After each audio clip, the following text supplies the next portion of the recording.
Everyone has that one thing where if they hear about a movie or book that has that one thing, they now have to go and read that book or watch that movie.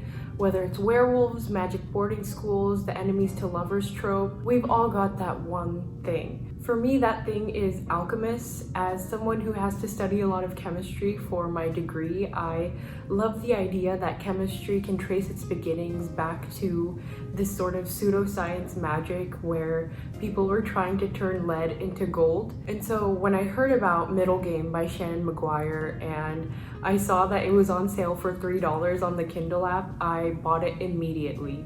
This book is about an alchemist, James Reed, and his mission is to manifest the doctrine of ethos into a human form. The doctrine of ethos is this Greek idea that music is a magical force that has the power to heal the sick and shape the world. And so Reed, the alchemist, breaks the ethos into two parts, math and language, and creates two children that will manifest as these two aspects of the doctrine of ethos. And eventually, somehow, he plans to control these two humans and use them to take over the world and rule the universe.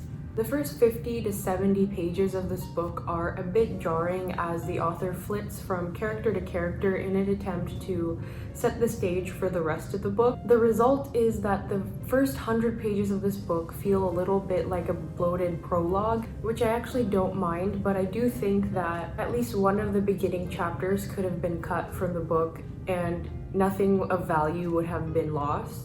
The chapter in question deals with a character who is referred to over the course of the book, but we never actually see in person again, and I think it would have just added to the mystery of that character if we had just never seen her in person, and I also think it would have cut down on that jarring feeling of going from character to character so early on in the book. But once the narrative settles down and we actually get to know the protagonist of this book, I really enjoyed it. The two main characters, Roger and Dodger, are the creations of the alchemist James Reed. Roger is the manifestation of language and Dodger is the manifestation of math.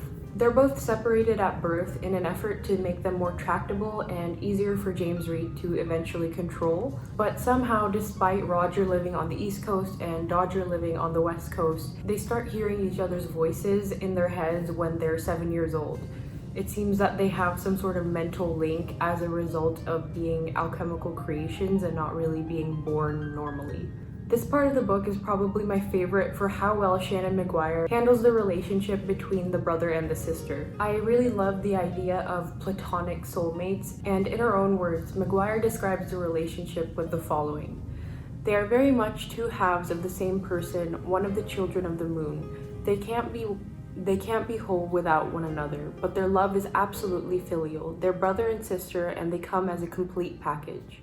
It's clear that McGuire was afraid that people would ship the characters together even though they're brother and sister, and it's almost comical how many times she mentions that Roger doesn't think of his sister in any other way than as a sister. But also in a post-Game of Thrones world, I guess you can never be too clear with what your intentions are as an author.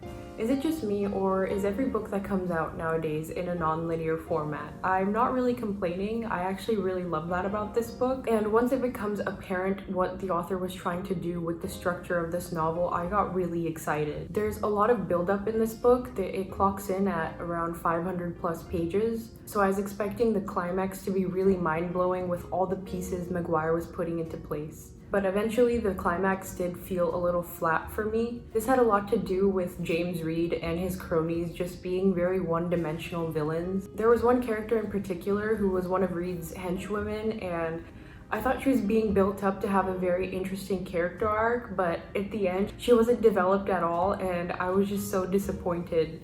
The fact that the villains were so one-note almost ruins this book for me. This is a common gripe I have with superhero movies. The difference between a caliber of a movie like The Dark Knight versus the second Thor movie has everything to do with how good the villains are. In the end, it doesn't matter how interesting or well-crafted your protagonists are if the villains that they're going up against are just kind of boring. I'm also a little fatigued by world-ending stakes, specifically in this sort of superhero genre where people have abilities. It's just such a cliche plot at this point. I much preferred the more intimate aspects of the story, where it was just Roger and his sister kind of getting to know one another and exploring their powers. If the stakes of your story are going to be world ending, you have to take a lot of time to really build up the threat, and since the villains in this novel were so weak, the threat didn't have any immediacy or urgency. And even though I wasn't bored by the end of this book, I kind of knew how it was gonna end. The payoff wasn't as good as what I was hyping it up to be in my mind. Apparently McGuire is working on a sequel to this book, which, despite my misgivings about the first book, I would definitely check out her sequel. McGuire's writing is particularly engaging, and even though the book is 500 plus pages long, I feel like the novel never felt too long, with the exception of the first couple chapters. All in all, Middle Game was a challenging but captivating read, and I am excited for the sequel whenever it comes out. Thanks so much for watching, and I will see you in the next video.